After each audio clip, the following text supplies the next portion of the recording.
আগত দুটামান কথা কওঁ আপোনালোকে কথাখিনি শুনক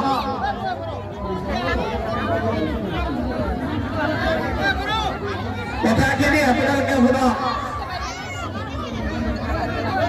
কথাখিনি মোৰ বিশ্বাস নকৰিব আপোনালোকে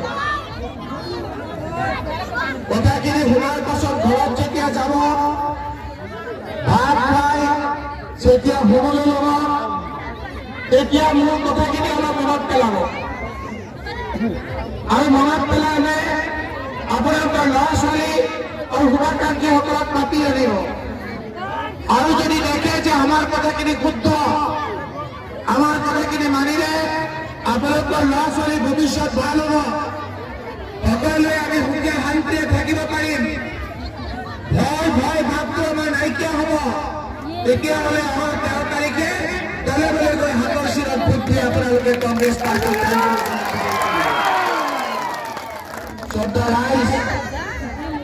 এই যে 13 তাৰিখে আমি যে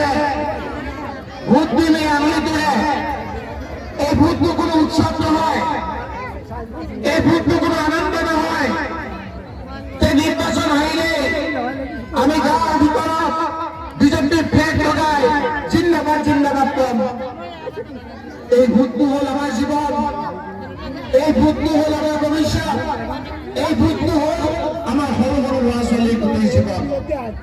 যদি আমাৰ ভুল হৈ যায় তাৰ পিছত তাৰ কাৰণে আমাৰ ল'ৰা ছোৱালী ভুগিব লাগিব ভুল হৈ গ'লে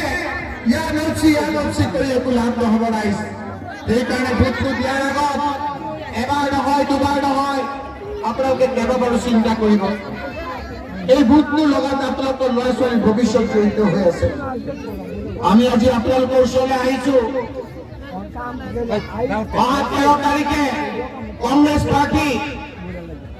কাঞ্জিৰ ওচৰত হাতৰ চিৰত ভোট দি জয়যুক্ত কৰিবলৈ আহ্বান কৰিছো বিজেপি আহি ফ্লেগ লগাই আছে এই বিজেপি কোন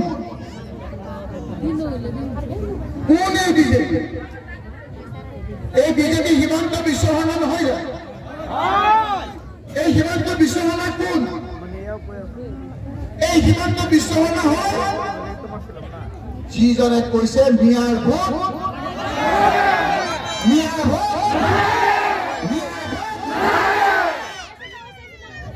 ভোট নালাগে বুলি তুচ্ছ তাচ্ছিল্য কৰা ইলেকশ্যনৰ সময়ত তেওঁ কৈছে যে মই যাম গৈ পেলাই মানুহসকলক কম ন্যায়সকলক কম মোক ভোট নিদিবা অহংকাৰ অপমান তুচ্ছ তাচ্ছিল্য এই হিমন্ত বিশ্ব শৰ্মাৰ পতাকা ইয়াত লগাই ফুৰিছে আমাৰ কিছুমানে নিৰ্বাচন আহিব নিৰ্বাচন যাব এই যে হিমন্ত বিশ্ব শৰ্মাই কাৱৈমাৰীৰ ভিতৰত পতাকা লগালে তেওঁৰ এতিয়া সাহসটো আৰু বাঢ়ি গ'ল তেওঁ ক'ব এই মানুহখিনিৰ কোনো মূল্য নাই মই তেওঁলোকৰ ঘৰ ভাঙি দিছো মই তেওঁলোকৰ মাদ্ৰাছা ভাঙি দিছো মই তেওঁলোকৰ মহিলাসকলক অপমান কৰিছো তাৰপিছতো এইসকলে লাজ কাটাকাৰ দৰে মোৰ পতাকা লগাই ঘূৰি ফুৰিছে ৰাইজ কথাবিলাক চিন্তা কৰিব প্ৰত্যেকখন পতাকা ভালকৈ চাব তাত হিমন্ত বিশ্ব শৰ্মাৰ মুখখন দেখা পোৱা যায় হিমন্ত বিশ্ব শৰ্মাই কৈছিল মিয়াৰ ভোট নালাগে অকল কি মিয়াৰ ভোট নালাগে বুলি কৈছিল নেকি ৰাইজ আৰু কি কৈছিল আৰু কৈছিল ইছলাম খতম কৰ দেंगे তাৰপিছতো ইয়াত পতাকা ইছলাম को मैं खत्म कर दूंगा न्याय भोट नालागे আৰু কি কৈছিল মই মাদ্ৰাছা ভাঙি দিলো আৰু মই যিখিনি মাদ্ৰাছা বাকি আছে সেইবিলাকো ভাঙি দিম কৈছে নে নাই তাৰপিছতো ইয়াত আহি হিমন্ত বিশ্ব শৰ্মা মুখখন লগাই আছে আপোনালোকে আমাৰ ভাইসকলক কৈছো হিমন্ত বিশ্ব শৰ্মাই তাত হাঁহি আছে এই লোকসকলৰ কোনো সন্মান নাই মই তুচ্ছ কৰিছো চাচিল্য কৰিছো মিয়াৰ ভোট নালাগে বুলি কৈছো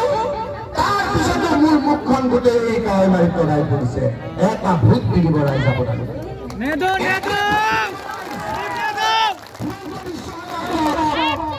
আমাক অপমান কৰিবলৈ আহিছে কি আমাৰ কি অকল ন্যায় বুলি অপমান কৰিছে নেকি আৰু কোনে অপমান কৰিছে আজি যে আমাৰ যে পতাকা লগাই থকা বিজেপি যুৱকসকল তেখেতসকলৰ মাককো অপমান কৰিছে এই যে পতাকা লগাই পুৰা বাণী সমান বিজেপি যুৱকসকল তেখেতসকলৰ ভণ্টি তেখেতসকলৰ বাইদেউকো অপমান কৰিছে কি কৈছে ৰাইজ তেওঁলোকে কৈছে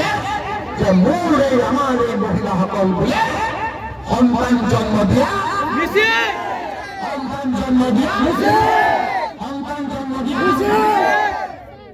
তাৰ পিছত ইয়াত আহি পতাকা লগাই থাকে কৈছে নাই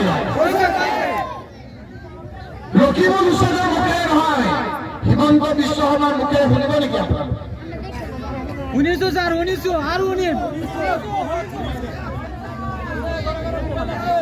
ঘৰে ঘৰে মোবাইল আছে চবেই জানে হিমন্ত বিশ্ব শৰ্মা ডাঙৰীয়া এই লোকসকলক তুমি দুখীয়া কাৰণে তাচ্ছিল্য কৰিছা দুখীয়া কাৰণে তুমি মানুহসকলক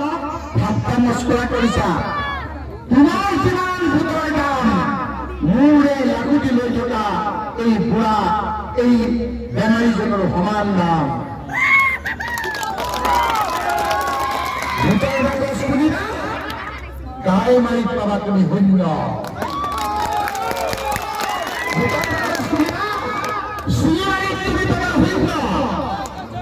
এই মাত্ৰ ভাটিয়া খালি আহিলো মই 2001 2006 2011 2016 2021 চিকিৎসা আপোনালোকৰ পৰা কোনোদিন এটা বন্ধ কংগ্ৰেছৰ সভাত ইমান মানুহ দেখা নাই সকলো মহিলা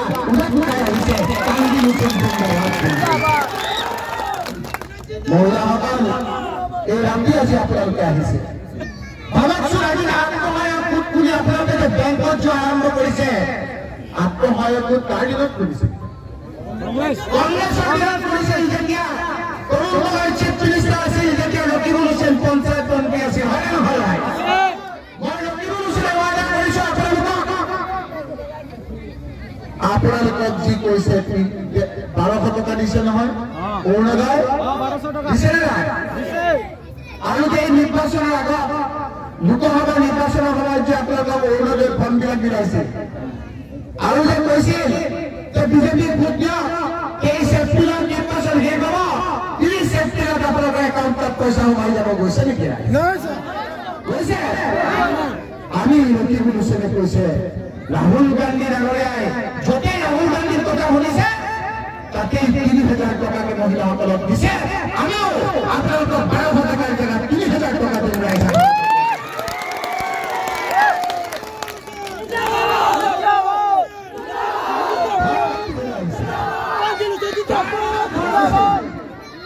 ঘৰ তোমালোকে কাৰ দিনত কৰিছিলা আজি যে ঘৰৰ কাগজ হৈছে আমাৰ যিসকল সচেতন নাগৰিক আছে সেইসকলে জানে যে ৰকিবুল হুছেইন যেতিয়া পঞ্চায়ত মন্ত্ৰী আছিল যেতিয়া ছচিয়েল কাষ্ট সেন্সাস কৰিছিল 2011 চনত যিখন তালিকা বনাইছিল সেই তালিকাৰ ভিত্তিতে এতিয়া ঘৰ পাই আছে হয় নহয় কম নাই এটা ঘৰ তল কৰিব নোৱাৰে এটা ঘৰ তল কৰিব নোৱাৰে ইয়াত ঘৰ হওক অৰুণোদয় হওক বিভিন্ন আঁচনি দিব ইয়াৰ MP আৰু ইয়াৰ MLA ইয়াৰ MP কোন ৰাইজ ইয়াৰ MP কোন কংগ্ৰেছ কংগ্ৰেছ দল আৰু আপোনালোকৰ নিজৰ নাতি আপোনালোকৰ ল'ৰা আপোনালোকৰ ভতিজা এই তানজিল হুছেইন আপোনালোকৰ প্ৰতিনিধি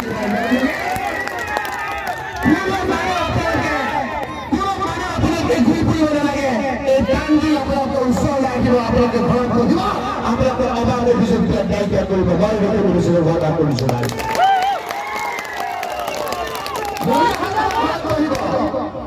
আপোনালোকে মৰম কৰিব অকণমান ভাত দাইল খাব আৰু আপোনালোকৰ ল'ৰাই আপোনালোকৰ কাম কৰিব সেইকাৰণে ৰাইজ মই ৰাতিয়ালৈ আহিছো মই এলাহাবাদ কৰো যে ইমান ৰাতি আপোনালোকে মণ্ডল কংগ্ৰেছৰ সভা কৰিলে কৈছে এইটো মণ্ডল কংগ্ৰেছৰ সভা নহয়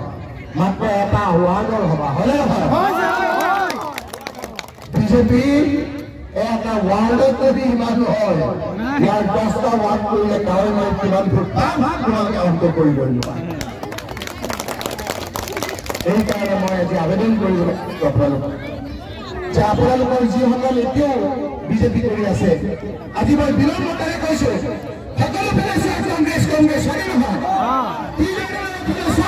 কংগ্ৰেছ কংগ্ৰেছ বিভিন্ন ঠাইত চোৱা কংগ্ৰেছ কংগ্ৰেছ হাজিয়াগাঁও ব্লকত চোৱা কংগ্ৰেছ কংগ্ৰেছ লাওখা ব্লকত চোৱা কংগ্ৰেছ কংগ্ৰেছ তোমালোক ভাই আমাৰ লগত আহি যোৱা তোমালোকক লৈ যাওঁ হিমন্ত বিশ্ব শৰ্মাক আমি জনাব লাগিব তুমি যে আমাক অপমান কৰিছিলা